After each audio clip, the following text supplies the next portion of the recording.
Good morning to all of you. आशा करती हूँ आप सब बिल्कुल ठीक होंगे और आप सभी का स्वागत है हमारे अपने चैनल क्विक रिवीजन क्लास पर। आज की क्लास में हम गणतंत्र दिवस से संबंधित बनने वाले सभी प्रश्नों को पढ़ेंगे।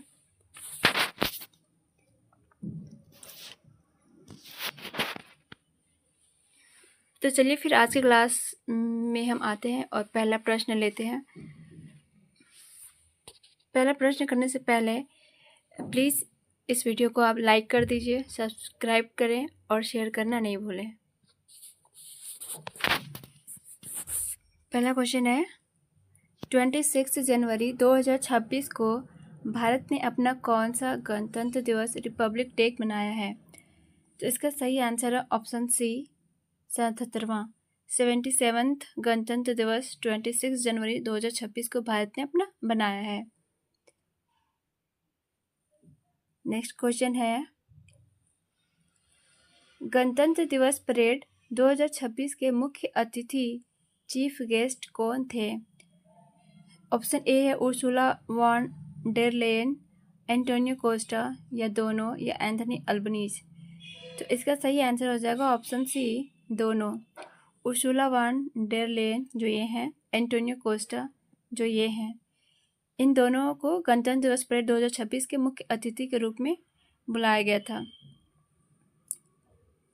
77वां गणतंत्र दिवस 2026 chief guest for Republic day 2026 मुख्य अतिथि के रूप में यूरोपीय परिषद के अध्यक्ष एंटोनियो कोस्टा और यूरोप आयोग की अध्यक्ष उर्सुला वॉन डेर लेयन थे। यह पहली बार है जब यूरोपीय संघ के सामूहिक नेतृत्व को गणतंत्र दिवस परेड के लिए मुख्य अतिथि के रूप में आमंत्रित किया गया था। अगला क्वेश्चन है भारत की किस स्वदेशी मिसाइल के उन्नत संस्करण का परीक्षण 23 जनवरी 2026 को किया गया? इसका सही आंसर हो जाएगा ऑप्शन बी आकाश NG। ये जो दिख रहा है आकाश NG, आकाश का ही नया संस्कृत रूप है आकाश NG, जो भारत की स्वदेशी मिसाइल के उन्नत संस्करण का परीक्षण 23 जनवरी 2026 को किया गया है। अगला क्वेश्चन है वर्ष 2026 के पद्म विभूषण पुरस्कारों की सूची में शामिल प्रमुख व्यक्तित्व कौन है? Option A Shri P Narayan है, option B Shri N Rajam है, श्री KT थॉमस है, ऑप्शन सी या डी में ऑप्शन उपरोक्त सभी। तो इसका सही आंसर है ऑप्शन डी उपरोक्त सभी। श्री पी नारायण भी हैं, श्री एन राजम जी भी हैं, श्री KT थॉमस भी हैं, जिनको पद्म विभूषण 2026 पुरस्कारों की सूची में शामिल किया गया है। पी नारायण जो शिक्षा और साहित्य से संबंधित है, एन राजम जो कला से संबंधित है, VS अच्युतानंदन को भी दिया गया है जो पब्लिक अफेयर से संबंधित है। पद्म विभूषण टोटल 5 लोगों को दिया गया है, जिसमें धर्मेंद्र सिंह देओल भी है जो कला से संबंधित है, KT थॉमस हैं जो पब्लिक अफेयर से संबंधित है। अगला क्वेश्चन है 24 जनवरी 2026 को मनाए गए राष्ट्रीय बालिका दिवस की थीम क्या रखी गई है? इसका सही आंसर है ऑप्शन बी उज्जवल भविष्य के लिए बालिकाओं का सशक्तिकरण। 24 जनवरी में हर साल राष्ट्रीय बालिका दिवस मनाया जाता है, जिसका थीम 2026 के लिए रखा गया है उज्जवल भविष्य के लिए बालिकाओं का सशक्तिकरण। अगला क्वेश्चन है उत्तर प्रदेश के किस शहर में जनवरी 2024 में शुरू हुए राम मंदिर के निर्माण के दूसरे चरण का विशेष उत्सव 22 जनवरी 2026 को मनाया गया? इसका सही आंसर है ऑप्शन बी अयोध्या। अयोध्या शहर में जनवरी 2024 में शुरू हुए राम मंदिर के निर्माण के दूसरे चरण का विशेष उत्सव 22 जनवरी को मनाया गया। इसके बारे में डिटेल में पढ़ेंगे। उत्तर प्रदेश के अयोध्या शहर में 22 जनवरी 2026 को राम मंदिर के निर्माण के दूसरे चरण का विशेष उत्सव और प्राण प्रतिष्ठा की दूसरी वर्षगांठ मनाई गई। इसका ऐतिहासिक संदर्भ देखेंगे। भगवान राम की मूर्ति की मूल प्राण प्रतिष्ठा 22 जनवरी 2024 को प्रधानमंत्री नरेंद्र मोदी की उपस्थिति में संपन्न हुई थी। 2026 का उत्सव जो है वो 22 जनवरी 2026 को इस ऐतिहासिक घटना के 2 वर्ष पूर्ण होने पर अयोध्या में भव्य कार्यक्रम आयोजित किए गए। 22 जनवरी 2024 को इसका उद्घाटन हुआ था। 22 जनवरी 2026 का इसका 2 साल पूर्ण हुआ। इस अवसर पर मंदिर परिसर में पंच धातु से निर्मित 286 किलोग्राम वजनी विशाल को दंड धनुष को अर्पित किया गया है। अगला क्वेश्चन है, इसरो ने 25 जनवरी 2026 को किस सौर मिशन के अगले चरण की सफलता की घोषणा की? तो इसका सही आंसर है ऑप्शन ए, आदित्य L1। आदित्य L1 जो है वो इसरो ने 25 जनवरी 2026 को सौर मिशन के अगले चरण की सफलता के लिए घोषणा किया है, आदित्य L1 को। इसके बारे में डिटेल में जानेंगे। इसरो ने 25 जनवरी 2026 को आदित्य L1 सौर मिशन के अगले चरण की सफलता की घोषणा की। इस घोषणा के मुख्य विवरण है। मिशन का नाम क्या है? आदित्य L1, जो भारत का पहला अंतरिक्ष आधारित सौर वेधशाला मिशन है। सफलता का विवरण, इसरो ने इस मिशन को एक महत्वपूर्ण पैंतरेबाजी की सफलता की पुष्टि की, जो इस सूर्य पृथ्वी L1 लैग्रेंज बिंदु के चारों ओर अपने निर्धारित प्रभामंडल कक्ष हेलो ऑर्बिट में अधिक स्थिरता से स्थापित करने या डेटा संग्रह के नए चरण से संबंधित है। यह है आदित्य L1। अगला क्वेश्चन है, हाल ही में किस देश ने जनवरी 2026 में ब्रिक्स की अध्यक्षता संभाली? यहाँ पे ब्रिक्स होगा। इसका सही आंसर हो जाएगा ऑप्शन डी, भारत। भारत देश ने जनवरी 2026 के लिए ब्रिक्स की अध्यक्षता संभाली। ये 18th नंबर पे है, 18वां ब्रिक्स सम्मेलन जो भारत 2026 का सम्मेलन आयोजित करेगा।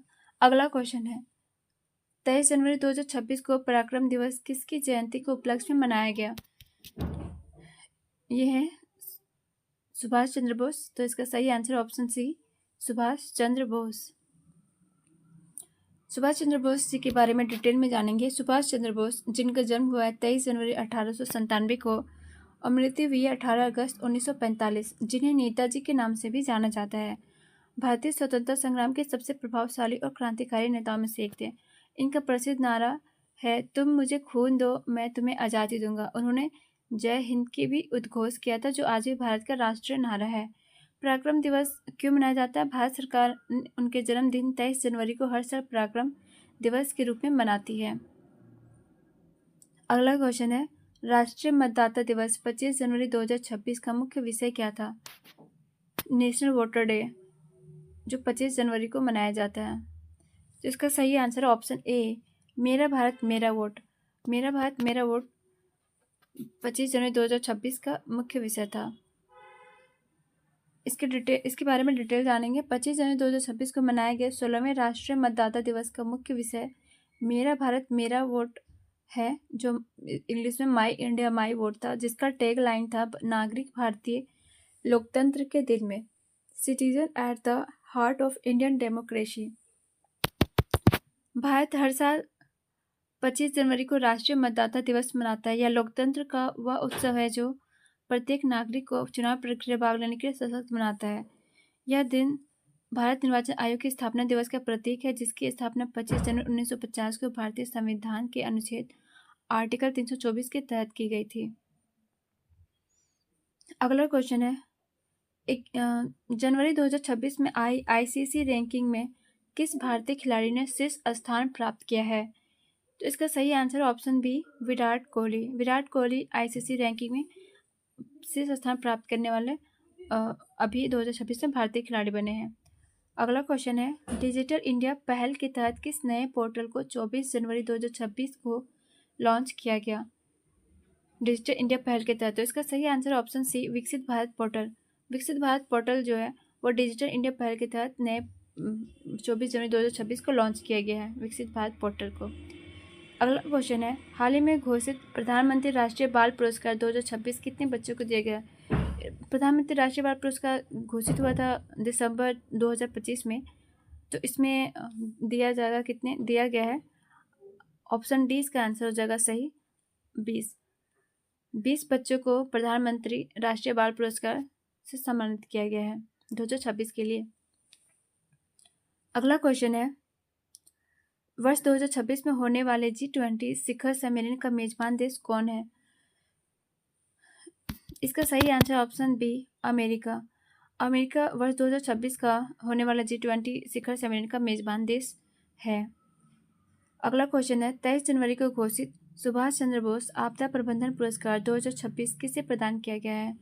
तो इसका सही आंसर है ऑप्शन सी, सिक्किम राज्य आपदा प्रबंधन प्राधिकरण SSTMA को सुभाष चंद्र बोस आपदा प्रबंधन पुरस्कार 2026 से प्रदान किया गया है। डिटेल में पढ़ेंगे इसके बारे में। 23 जनवरी 2026 को घोषित सुभाष चंद्र बोस आपदा प्रबंधन पुरस्कार 2026 के जानकारी इस प्रकार है। इंस्टीट्यूशनल कैटेगरी में संस्थागत श्रेणी में सिक्किम राज्य आपदा प्रबंधन प्राधिकरण को इस पुरस्कार के लिए चुना गया है। और अगर देखें तो व्यक्तिगत श्रेणी में इंडिविजुअल कैटेगरी में क्या है, भारतीय सेना की लेफ्टिनेंट कर्नल सीता अशोक सेल्के को उनके आपदा प्रबंधन में उत्कृष्ट योगदान, विशेष रूप से वायनाड के केरल के भूस्खलन के दौरान किए गए राहत कार्यों के लिए यह पुरस्कार दिया गया है। संस्थागत इंस्टीट्यूशनल कैटेगरी में सिक्किम राज्य को यह आपदा प्रबंधन प्राधिकरण दिया गया है और व्यक्तिगत श्रेणी में लेफ्टिनेंट कर्नल सीता अशोक सेल्के को आपदा प्रबंधन का उत्कृष्ट योगदान के लिए ये पुरस्कार दिया गया है। अगला क्वेश्चन है, केंद्र सरकार ने 25 जनवरी 2026 को कितने पुलिस कर्मियों को राष्ट्रपति पुलिस पदक से सम्मानित किया है? तो इसका सही आंसर ऑप्शन ए 982 पुलिस कर्मियों को राष्ट्रपति पुलिस पदक से सम्मानित किया गया है। इसके बारे में डिटेल में पढ़ेंगे। कुल कर्मी सम्मानित कितना? 982 जो जिसमें police, fire, home guard and नागरिक सुरक्षा सहित सारा टोटल को योग करके 982 होता है। जिसमें वीरता पदक 125 कर्मियों को दिया गया है, जिसमें 121 पुलिस सेवा से है। विशिष्ट सेवा के लिए राष्ट्रपति पदक 101 लोगों को दिया गया, जिसमें 89 पुलिस सेवा से है। और सराहनीय सेवा पदक में 756 कर्मियों को दिया गया, जिसमें 664 पुलिस सेवा से संबंधित है। अगला क्वेश्चन है, ग्लोबल हंगर इंडेक्स 2026 के शुरुआती आंकड़ों में भारत की स्थिति क्या रही है? इसका सही आंसर ऑप्शन डी 102 रहा है ग्लोबल हंगर इंडेक्स 2026 शुरुआती आंकड़ों में। इसके बारे में डिटेल में पढ़ेंगे। ग्लोबल हंगर इंडेक्स GHI के सबसे हालिया उपलब्ध आंकड़ों अक्टूबर 2025 में जारी 2025 की रिपोर्ट के अनुसार भारत की स्थिति निम्नलिखित है। 2025 की रैंकिंग में भारत 123 देशों में 102वें स्थान पर रहा है और GHI स्कोर भारत का स्कोर 25.8 रहा है, जिसे भुखमरी की गंभीर सीरियस श्रेणी में रखा गया है। 2024 में पिछले वर्ष में भारत का 105 स्थान था और अभी 2025 में 102वां स्थान है। अगला क्वेश्चन है, जनवरी 2026 में किस देश ने इच्छा मृत्यु के लिए नए कानून लागू किए हैं? तो इसका सही आंसर ऑप्शन ए फ्रांस देश जो है इच्छा मृत्यु के लिए नए कानून लागू किया है। इसके बारे में डिटेल में पढ़ेंगे। जनवरी 2026 में फ्रांस ने इच्छा मृत्यु और सहायता प्राप्त मृत्यु से संबंधित नए कानून को लागू करने की दिशा में महत्वपूर्ण विधायी कदम उठाए हैं। फ्रांस की सीनेट ने जनवरी 2026 में इस ऐतिहासिक जीवन के अंत एंड ऑफ लाइफ विधेयक पर बहस शुरू की गई, जिसे पहले मई 2025 में नेशनल असेंबली द्वारा मंजूरी दी जा चुकी थी। यह कानून मुख्य रूप से उन वयस्कों के लिए है जो लाइलाज बीमारी से पीड़ित है और जिनका अंत निकट है। अगला क्वेश्चन है, हाल ही में खबरों में रहा ऑपरेशन अमृत किस राज्य से संबंधित है? इसका सही आंसर ऑप्शन ए केरल राज्य में ऑपरेशन अमृत चलाया गया है। ऑपरेशन अमृत से संबंधित डिटेल पढ़ेंगे।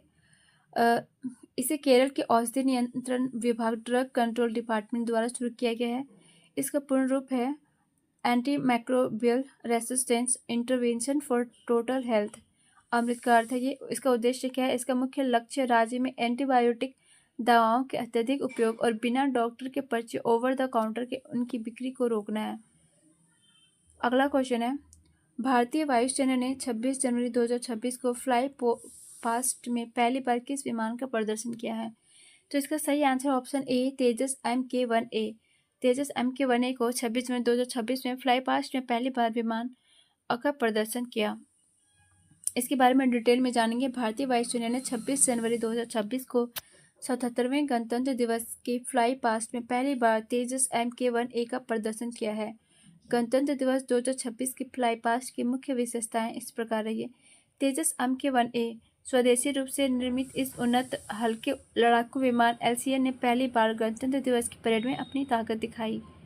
अगला क्वेश्चन है, 24 जनवरी 2026 को किस राज्य ने अपना स्थापना दिवस मनाया है? तो इसका सही answer option B Uttar Pradesh. 24 जनवरी 2026 को उत्तर प्रदेश ने अपना स्थापना दिवस मनाया है। 24 जनवरी, इसके बारे में डिटेल में पढ़ेंगे।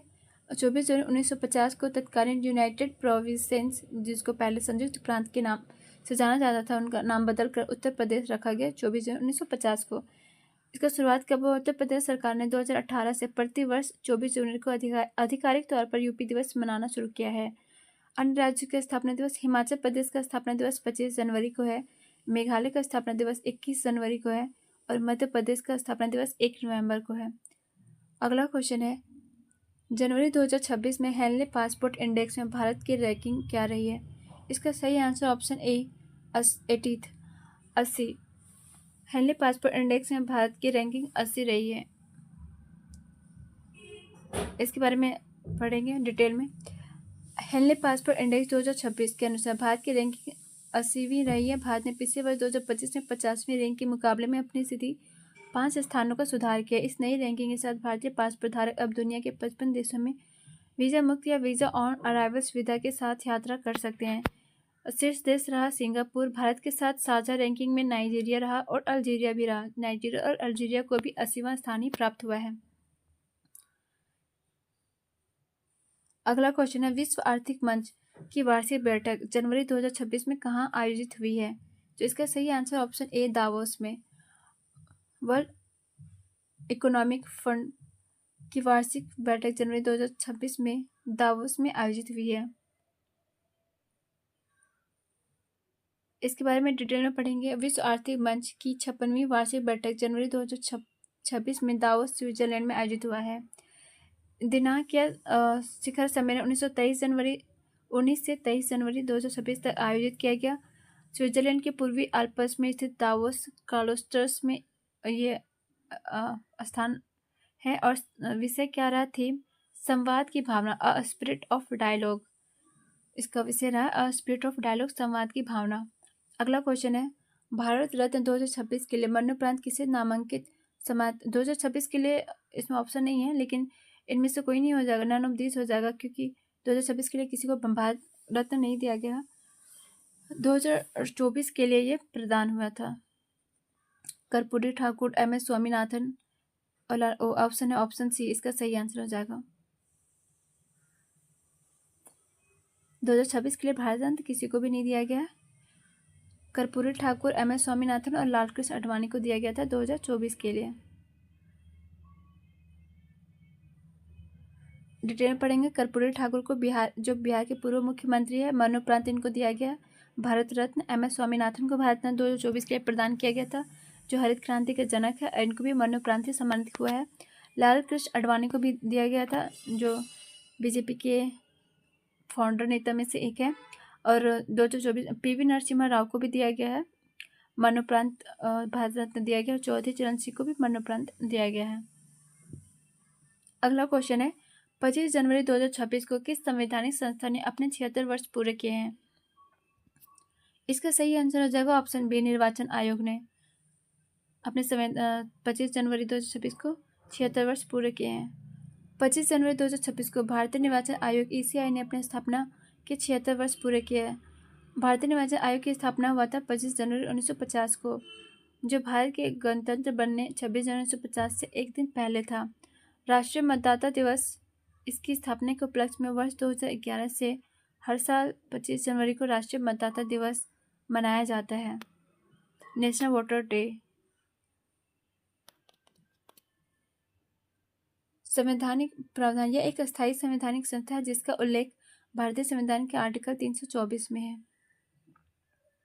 अगला क्वेश्चन, गणतंत्र दिवस परेड 2026 की थीम क्या थी? तो इसका थीम है ऑप्शन बी, इसका सही आंसर है वंदे मातरम के 150 वर्ष।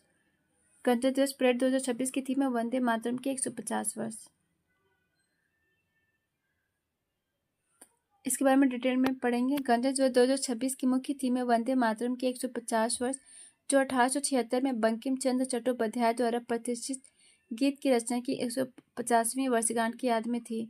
परेड के दौरान प्रदर्शित की गई झांकी दो मुख्य विचारों पर केंद्रित थी, स्वतंत्रता का मंत्र वंदे मातरम और समृद्धि का मंत्र आत्मनिर्भर भारत। और इसी के साथ आज की क्लास यहाँ पर एंड होती है। आई रियली होप कि आपको हमारी क्लास पसंद आई होगी। आप अपना फीडबैक कमेंट पर ज़रूर लिखिएगा कि आपको ये क्लास कैसे लगी। इन केस आप चाहते हैं कि इसमें कोई इम्प्रूवमेंट हो तो आप वो भी कमेंट में जाके लिख सकते हैं। तो फ्रेंड्स, इसी तरह के best quality content and preparation के लिए चैनल के साथ जुड़े रहिए। मिलते हैं अगले क्लास में एक नई टॉपिक के साथ। तब तक के लिए thank you so much for watching video and इस वीडियो को लाइक कर दीजिए, शेयर कर दीजिए और चैनल को सब्सक्राइब कर दीजिए।